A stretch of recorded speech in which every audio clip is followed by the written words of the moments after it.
Hello, we're here with MMA News Canada, about to phone Ryan McGillivray and see how episode 2 went. Hi Ryan, how's it going today? Good, man. Good. Yeah, so getting right into it. So we lost another person to the show. I guess it was a teammate of yours. This time it wasn't to injury, but rather to a personal issue. He was missing his daughter. So this isn't an easy thing to do, like leaving your loved ones at home and whatnot. But how was your team's reaction to losing them? I think the guys that didn't have kids didn't really understand at all. Those of us who did kind of understood where he was kind of missing her and didn't feel good about it. But at the same time, I still didn't understand why you can use that as an excuse to leave. Like, for me, my daughter is my motivation. She's my strength and why I do this. So I think we were all a little bit lost for words and didn't completely understand. The guys with kids can kind of have a little bit of empathy, but we all came here knowing what we were getting ourselves into. So it surprised a lot of us. Yeah, you're right. You know, it isn't a surprise after how many seasons, right? This is the 13th season, so it's not a surprise that you are away from your family and whatnot. So the next fight was set up between Chris and Javi. Coach Lou taught Chris before the show. Do you feel that your team might have underestimated him or his heart? Because, you can see that Javi's skills are definitely above Chris's during the competition. I don't know about his heart. I think they underestimated Chris a little bit, and we overestimated how good Javi was going to fight. Javi in the gym is one of the best fighters on our team. He's extremely skilled in all areas, and he's got a bright future ahead of him. He couldn't put it together that night, and Chris was able to respond to everything that Javi started to throw at him. But I think for me personally, Coach Lou and having trained with him before and having that predetermined notion that he wasn't as good as we thought he was going to be, definitely played with our minds a little bit. But it was a little bit between Javi having a bad fight and Chris being a little better than we thought he was going to be. Right. Okay. Makes sense. Now, so when Javi, you said, came into the fight, he looked, he was very confident and kind of showboating right away. Do you think that maybe that kind of played into it? Like he was just a little bit overconfident, thinking that he can't lose this battle?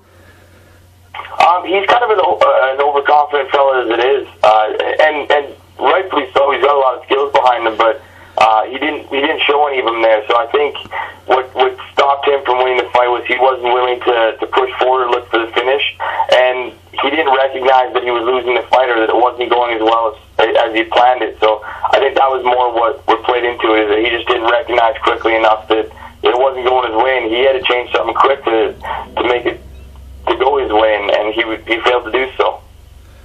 Yeah, for sure. And it seemed like when they tied up on the fence that it looked kind of like they were just kind of sparring a bit. You know, it wasn't really pushing the pace enough, I guess you could say, like more or less a real fight as opposed to just kind of fighting for position.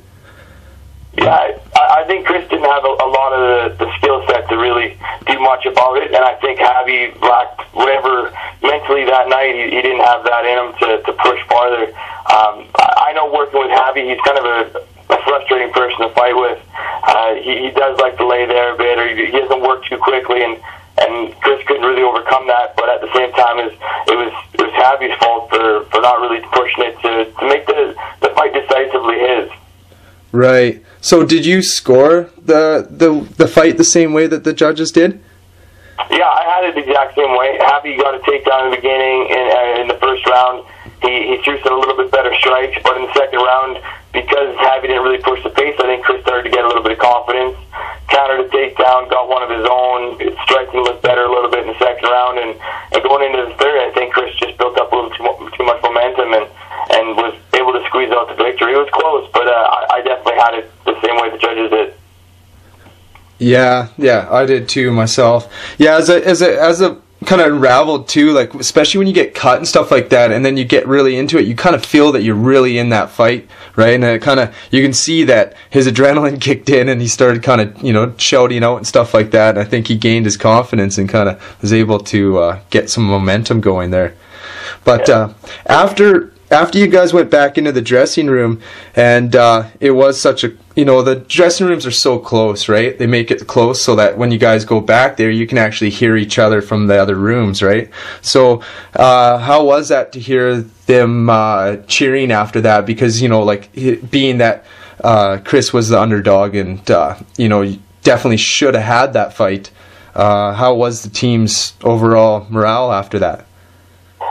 So for me, I hate losing anything. I won't even play a board game unless I think I can win. So at first, thinking about it as a team aspect and knowing we had lost control and they had won, it was a little bit of a tough pill to swallow. But after a few minutes, you kind of realize that I was there for myself, and I had to keep looking forward and keep my eye on what I was there for. So at the beginning, yeah, it was a little bit rough, but shortly after, I think most of the guys kind of rebounded and realized what we were there for and moved on and realized that the competition had to go on. Right. Well, Junior's pretty understanding about that loss, and Coach Lou kind of took it a different way.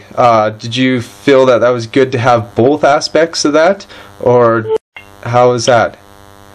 Yeah, throughout the whole time, we've had a lot of differences in our coaching aspects, where Lou's a lot more direct with how we say stuff, where Junior kind of realized that the man just got beat and he needs to still get a little bit. And I think it's good to have both things. You want to have a coach that's going to make you feel better and make you look towards the future and know that it's not the end of the world, but at the same time is you don't want to sugarcoat it too much. I think Javi needed to know right there too that he didn't execute the game plan at all, and he really fell up short personally.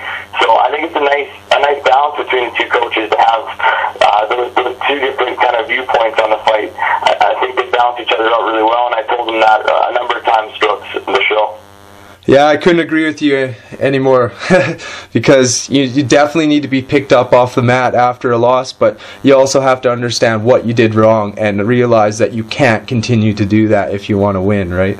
So exactly. Yeah.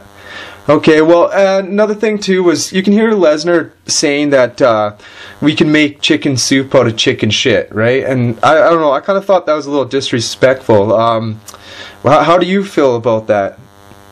Well, I hadn't really heard any of that until watching the show myself, because I wasn't in the room for those comments. But watching him, if I was in that room, I would take it as an insult, thinking that he was really underwhelmed by the team he had, and he thought he kind of makes it seem like he's always up against all the odds because the guys aren't very good and things like that. And we realize we're not at the level that Brock and Junior are at, and we're trying to get there. But that's kind of the essence of the show, that we're just younger and we're newer at what we're doing.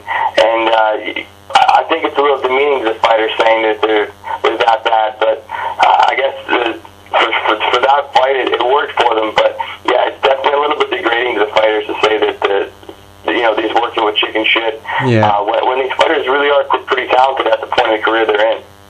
Yeah, definitely, and not to mention that Lesnar did pick his team, right? So, exactly. Yeah. So, yeah. Well, another fight done. Another episode closer to your fight. So, looking forward to this next episode. Hopefully, you'll get to fight soon. So. But, yeah, I was always hoping the whole time that I'd be getting up soon. So we will have to stay tuned and find out. You bet. Well, thanks again, Ryan, for covering this, and we'll definitely talk to you next week. Yeah, sounds good, man. Take care. Okay, you too. See ya. Bye. Bye. There you have it. Another take from Ryan McGillivray about his the next episode. Yeah, it's interesting take on things, and can't wait to see him next week, and hopefully he'll be able to fight. That's everything from MMA News Canada.